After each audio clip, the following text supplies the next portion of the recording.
press plus to get started, and then you can give your strategy a name or take the default. And now we can see this great visualization of the strategy.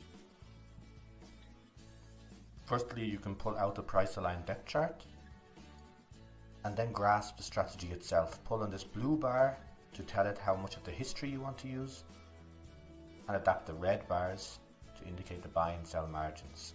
This green label in the middle is important. If it's green, you're going to make a gain given the current parameters. And this gain is after exchange fees have been calculated. There are some other options that are important. The minimum effective margin tells the strategy what you expect from it. If you wanted to only make gains, then set it to be positive. Otherwise, you can set it to be negative, as I'm doing here, which allows the strategy to continue trading after the price has gone outside the area that you're trading in. There are also some other additional options, and you can get tooltips for all of those to see what exactly they mean. Okay, let's set the amount using this custom made slider. Choose whether you want to start with a buy or sell, and then get going.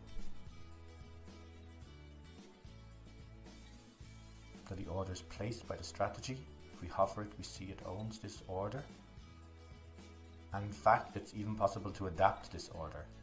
So we can dynamically adapt strategy orders.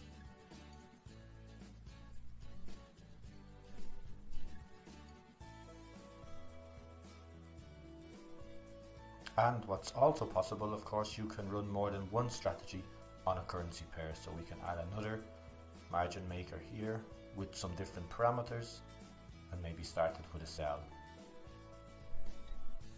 You can play around with that. Okay guys, thanks for your time. I hope you enjoyed it. Happy trading.